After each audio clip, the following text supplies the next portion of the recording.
Hello दोस्तों, स्वागत है आप सभी का हमारे इस स्टडी मैटर चैनल में। दोस्तों आज हम लोग 5.3 के 3 क्वेश्चन के छठे भाग को सॉल्व करेंगे। क्वेश्चन है a = 2, d = 8 और sn = 90 दिया है। n और an ज्ञात कीजिए। चलिए इसे हम लोग सॉल्व करते हैं। इस क्वेश्चन में हम लोग को n और an ज्ञात करना है। तो सबसे पहले हम लोग sn का फॉर्मूला यहाँ पर लिखेंगे।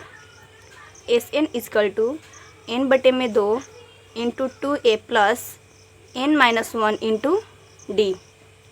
देखिए Sn दिया हुआ है 90 इक्वल टू n नहीं पता है बटे में 2 इंटू a का वैल्यू 2 दिया हुआ है प्लस n-1 इंटू डी का वैल्यू 8 दिया हुआ है क्वेश्चन में। अब यहाँ पर देखिए, यहाँ पर 90 है तो यहाँ पर लिखेंगे 90। ये जो 2 है वो भागा में है, इक्वल टू के इस साइड आएगा तो ये गुणा में आ जाएगा। इक्वल टू n इंटू 2 दूनी की 4 प्लस n में 8 में इंटू करेंगे तो हो जाएगा 8n माइनस प्लस माइनस 1 में 8 में इंटू करेंगे तो 8 हो जाएगा। इसे अब हम लोग इंटू करेंगे तो ये हो जाएगा 180 equal to n into +4 - 8 plus minus minus तो ये हो जाएगा -4 प्लस 8n।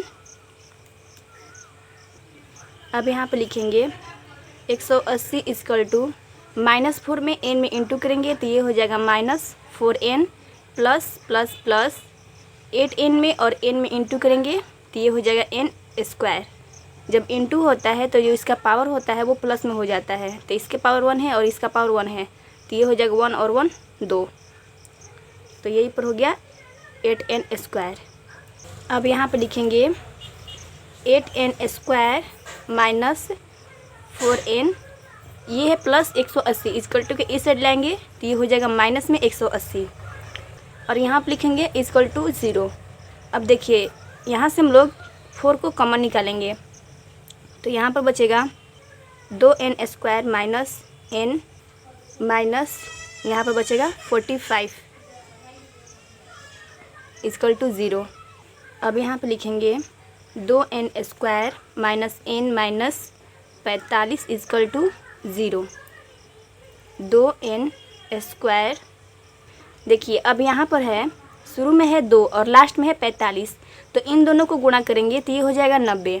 अब 90 को इस प्रकार तोड़ेंगे कि उसे जोड़ने या घटाने पर -1 आना चाहिए, क्योंकि यहाँ पर जो बीच में दिया हुआ है -n है, यानी कि माइनस यहाँ पर 1 छिपा रहता है तो ये -1 है। तो 90 को इस प्रकार तोड़ेंगे कि उसे जोड़ने या घटाने पर -1 आए। तो चलिए हम लोग देखते हैं रफ पर। देखिए यहाँ पे लिखेंगे 90।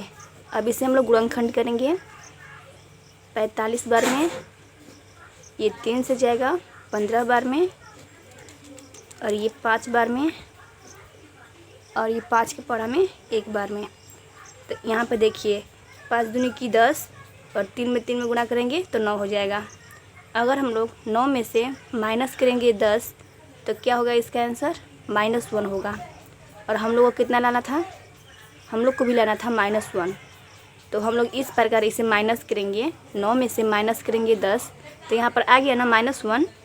यहाँ पर 9 और 10 क्यों माइनस किए हैं, क्योंकि हम लोग को -1 लाना था, तो इसलिए 5 में और 2 में गुणा कर दिए तो 10 हो गया और 3 में कर दिए तो 9 हो गया। अगर हम लोग 10 में से 9 को माइनस करते तो इसका आंसर 1 होता, मगर हम लोग को -1 में लाना था आंसर, इसलिए हम लोग इसको अपोजिट कर दिए हैं कि 9 में से 10 को माइनस कर दिए हैं। ओके, आई होप कि आप लोग को ये समझ में आ गया होगा। चलिए अब हम लोग आगे बढ़ते हैं। अब यहाँ पे लिखेंगे -10n plus 9n minus 45 equal to 0। अब देखिए इन दोनों में से 2n कॉमन है तो इसे हम लोग निकाल लेंगे 2n को, तो यहाँ पर बचेगा n - 5 प्लस, देखिए इन दोनों में से क्या कॉमन है, 9 कॉमन है, तो क्या बचेगा n - 5 इक्वल टू 0। अब देखिए यहाँ पर है 2n और यहाँ पर है +9, इन दोनों को एक में कर लिए और जो कोष्ट में लिखा हुआ है n-5 ये इक्वल है, यहाँ पर इसे 1 में लिख देंगे n-5। Equal to 0। अब यहाँ पर जो 0 है इसे हम लोग इन दोनों में बारी बारी से रख कर हल करेंगे। देखिए इस प्रकार, इसमें है 2n + 9 इक्वल टू 0, तो यहाँ पर लिखेंगे 2n इक्वल टू +9 है, इक्वल टू के इस साइड आएगा तो माइनस में हो जाएगा। तो यहाँ से n का वैल्यू निकलेगा तो -9 बटे में, ये गुणा में है 2, इक्वल टू के इस साइड आएगा तो डिवाइड में हो जाएगा। तो देखिए n का वैल्यू निकला -9 बटे में 2। अब देखिए इसे हम लोग सॉल्व करते हैं तो क्या हो रहा है, n - 5 equal to 0, n equal to -5 है, इक्वल टू के उस साइड जाएगा तो प्लस में हो जाएगा। n का जब भी मान निकलता है वो निगेटिव में नहीं होता है, हमेशा वो पॉजिटिव में ही रहना चाहिए। तो देखिए जो पॉजिटिव में निकला है +5, ये सही है। ठीक है, तो n का मान हम लोग का कितना निकला 5। चलिए अब हम लोग क्वेश्चन में देखते हैं कि और क्या कर रहा था निकालने के लिए। n और an ज्ञात कीजिए। n हम लोग निकाल चुके हैं, अब हम लोग को an निकालना है। ओके, चलिए निकालते हैं। अब यहाँ पे लिखेंगे an का फार्मूला जो होता है a + n - 1 × d। a दिया हुआ है क्वेश्चन में, a का वैल्यू 2 दिया हुआ है, प्लस n निकला हुआ है देखिए 5, तो हो जाएगा 5 - 1, d का वैल्यू क्वेश्चन में 8 दिया हुआ है। तो यहाँ पर हो जाएगा 2 + 5 में से 1 माइनस करेंगे तो हो जाएगा 4 × 8। तो देखिए 2 प्लस इसे हम लोग गुणा करेंगे तो हो जाएगा 32, यानी कि 32। इसे अब हम लोग प्लस करेंगे तो हो जाएगा 34।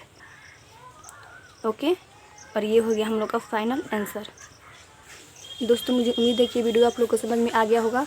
अगर ये वीडियो आप लोग को समझ में आ गया है तो इस वीडियो को जरूर लाइक कर दें। अगर आप लोग मेरे चैनल पर नए हैं तो इस चैनल को जरूर सब्सक्राइब कर दें, ताकि समय समय पर मेरा सारा वीडियो आप लोग के पास पहुंच सके। अगर आप लोग के पास कोई भी ऐसा क्वेश्चन है NCERT बुक से 10th क्लास के अंदर जो बनाने में प्रॉब्लम हो रहा है, तो आप लोग कमेंट बॉक्स के जरिए मुझे बतला सकते हैं, ताकि मैं उस क्वेश्चन को सॉल्व करके आपको बतला सकूँ। मिलते हैं अगले वीडियो में एक नए क्वेश्चन के साथ, तब तक के लिए धन्यवाद।